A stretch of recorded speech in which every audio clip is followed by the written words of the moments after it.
Beruntung. Siapa orang yang beruntung? Manusia sentiasa bercakap-cakap yang seorang tu beruntung. Dia ada rumah, dia ada kereta, dia ada kerja, dia ada pasangan yang cantik, dia ada anak-anak, dia ada jawatan, dia ada kawan-kawan yang hebat-hebat. Ni semuanya untung. Tapi hanyalah untung dunia dan tak perlu didengkikan.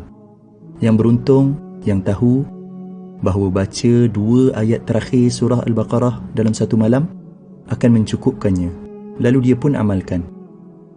Yang beruntung, yang tahu bahawa siapa baca ayat Al-Kursi selepas setiap kali salat, tiada halangan untuk masuk syurga kecuali mati, lalu dia pun amalkan.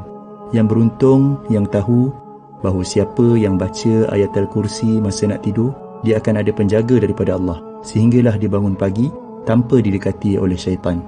Yang beruntung, yang tahu bahawa baca surat Al-Ikhlas 3 kali menyamai pahala khatam Al-Quran Al-Karim, lalu dia pun amalkan.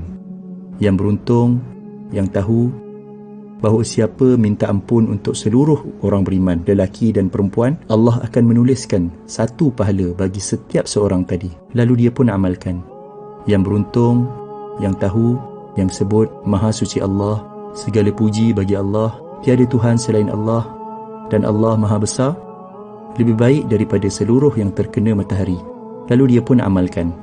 Yang beruntung, yang sebut tiada Tuhan selain Allah, satu-satunya, tiada sekutu baginya. Baginya lah kerajaan dan kepujian.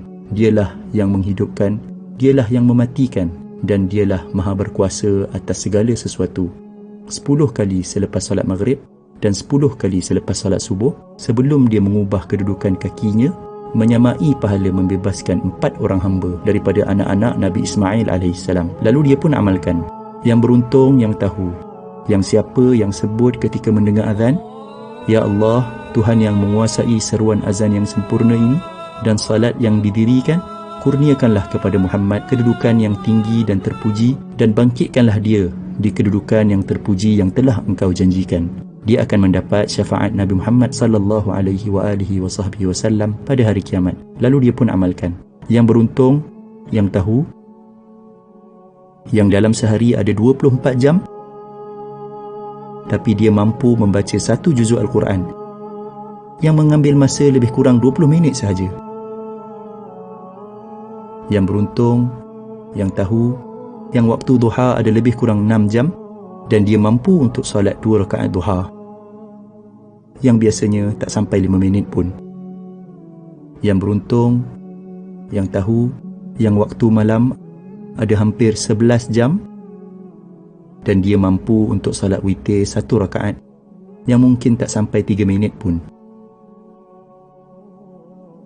Yang beruntung, yang tahu, yang siapa yang sebut Maha Suci Allah dengan kepujiannya 100 kali, dosanya akan diampunkan walaupun banyak seumpama buih di lautan, lalu dia pun amalkan. Inilah dia orang yang beruntung.